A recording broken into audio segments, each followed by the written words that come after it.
Welcome to the Light Ted online video show, Greg. We back. It's just me and you again. This is fun. Thanks for having us. Say hi to Greg Eric. No, this episode of the Light Ted online video show is brought to you by Keystone Technologies. Go to KEYSTONETECH.com, baby, KeystoneTech.com. I still don't know why they haven't changed their tagline. They still have light, made easy. They need to be the retrofit kings because that's where they are, Greg. Coming down the road, you told them that. Maybe that'll be in the future. We'll look for it. I put Josh in a headlock at Light Show West, and he still didn't admit. He still didn't want to do it. So, Greg, you know what? I'm just really. We've talked about it on Light Ted. We've talked about it on the Get a Grip on Lighting podcast. I'm really sick of these 10-year warranties. You're running into 10-year a lot. It's just like it's still. I have the warranty in front of me. I'm going to read it on the show. I'm not going to say whose it is. But it's like I'm in a dogfight with a customer, and he's like, well, there's good 10-year warranty. So I printed out the warranty from the manufacturer's website, okay? Let me read this to you, just so if you can actually believe that someone would have this in their warranty. We reserve the right to change the warranty period without prior notice and without incurring obligation. Beautiful. It says that right on the when you print it, not on the product. On the website. This is on the website. Wow. We reserve the right to change the warranty period without prior notice and without incurring obligations. Like, that's ridiculous. Yeah, or they'll just go out of business and not worry about it. Because that's realistically, anybody that's doing a 10-year that I've seen, they definitely haven't been in business for 10, and we know that they're not going to honor that in the future. Defectives as a whole are an issue in the industry, and I think especially now with people coming out as 10-year, that's not good. Oh, I got another one for you, bud. I got another one for you. Ready for this one?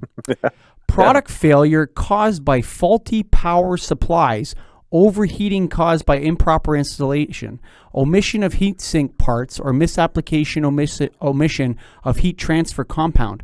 Okay, what's a power supply, Greg? A driver, or yeah.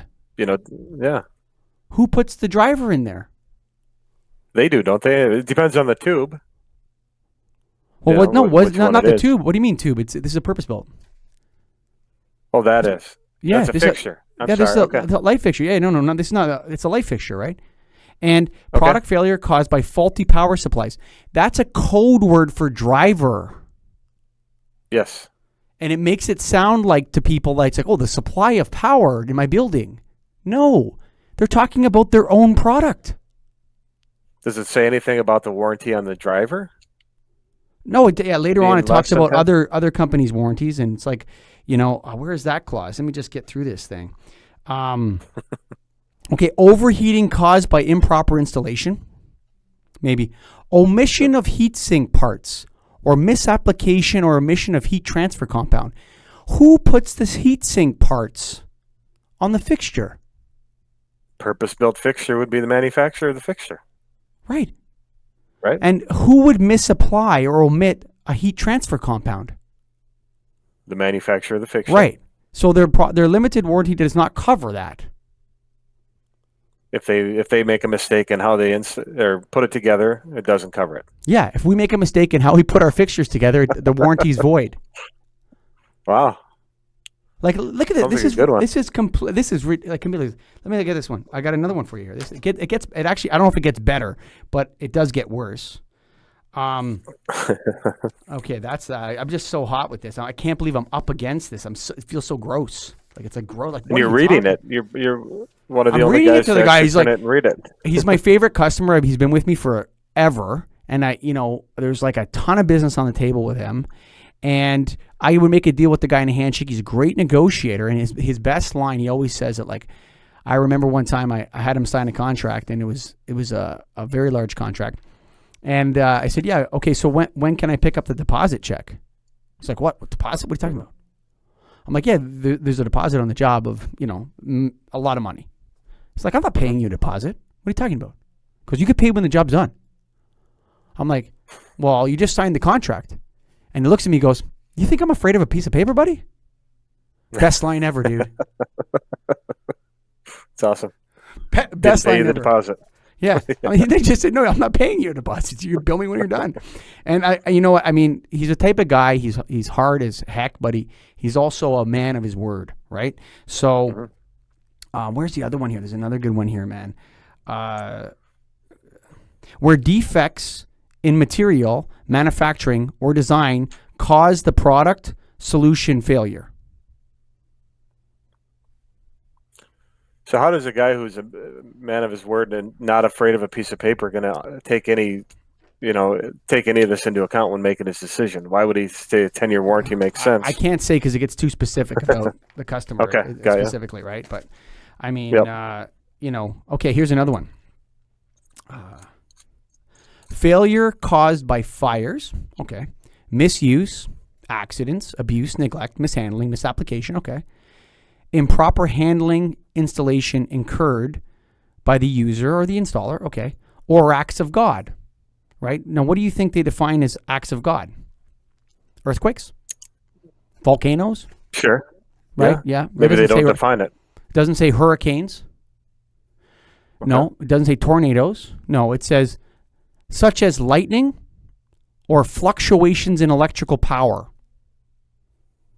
Like when last I checked, fluctuations in electrical power weren't caused by God. True. Like this is completely ridiculous, Greg. It's completely ridiculous. And I don't see how this industry can carry on business like this anymore. It's gross. It's disgusting. They can't.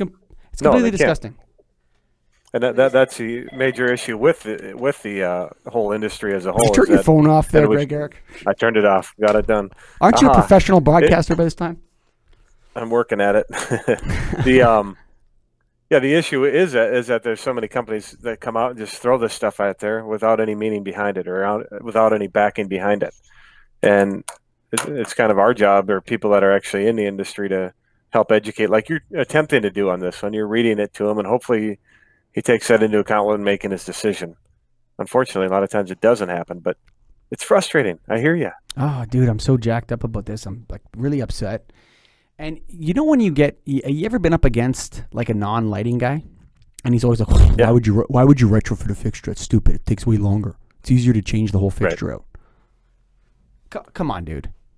Come on. Yeah. That's not true. Retrofitting is way quicker than changing and less messy and produces less waste and is more responsible to the environment. And there's a host of reasons why, if retrofit is a possible solution, it should be considered. I'm not saying it's always the right solution. What I'm saying is that a lot of times it's a very viable, cost-effective, fastest ROI, fastest payback solution.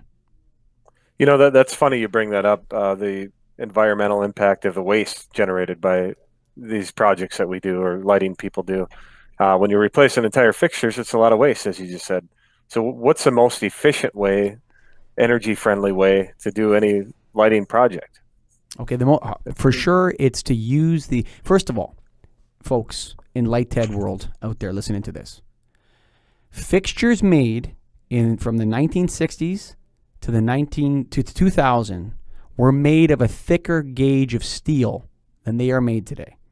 You grab one of those T5 high bays, you can bend it in half like this, no problem. Try doing that to a strip from the 80s. You won't be able to bend it in half. They're made of way stronger sheet metal, much thicker gauge. Okay.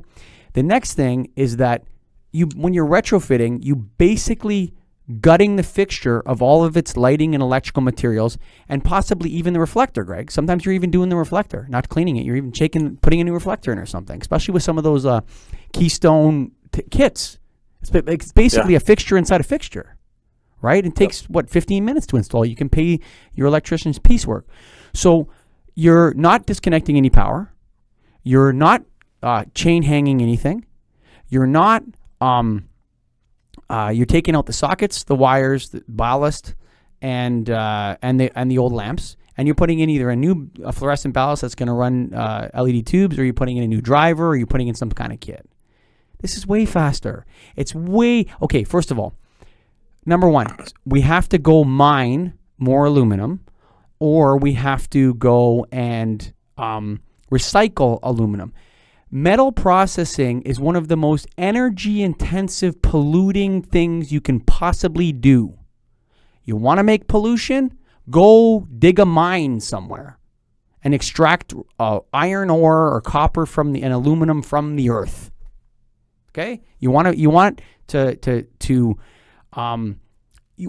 have nothing against mining. Okay? The mining is great. We need to mine. We need our minerals. We need different materials.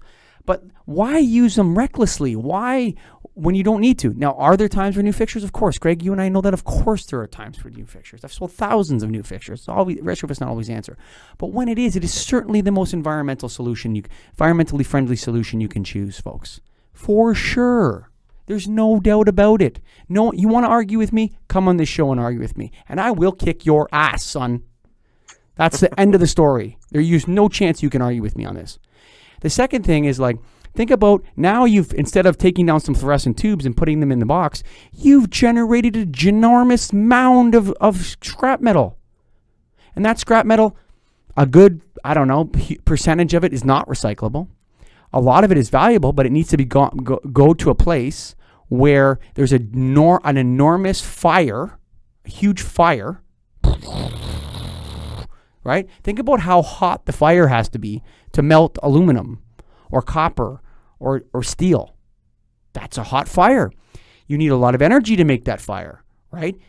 Now, again, not against recycling. Of course, that's a great thing to do with metal. In fact, 75% of all the aluminum ever mined is still being used today. So there you go. Check that. Woo! That's the kind of stuff I know. But the reality is, though, if we don't have to do that, why do that? It's so wrong. So get your warranties straight, folks. Change those sockets on a retrofit and don't muck it up for everybody else. Get those sockets out of there. Get those wires out of there. If you're doing LED tubes, and the ballast is there, pop them in. Agreed. But if you're going to gut a fixture, don't gut the fixture and leave the sockets in. You know what I mean, Greg? I don't know. Am I going on here too long? I don't know. No, yeah, definitely a little bit of a rant, but it's good. We're touching on warranty. We're touching on the right thing to do, and that's what, in general, we need to do in lighting as a whole, is just do the right thing. Yeah, too often we're not. And a 10-year warranty is not the right thing. No, dude, come on, get out of here. Take your 10-year warranty. You know what? You know what, buddy? Rip that thing. If I had a lighter, I would burn it right here in my studio. There's a 10-year warranty for you, buddy. 10-year warranty, my ass. Thank you for listening to the Lighthead Online Video Show. Remember, folks, this episode of the show is brought to you by the Retrofit Kings. Keystone Technologies. Go to KEYSTONETECH.com, baby. KeystoneTech.com.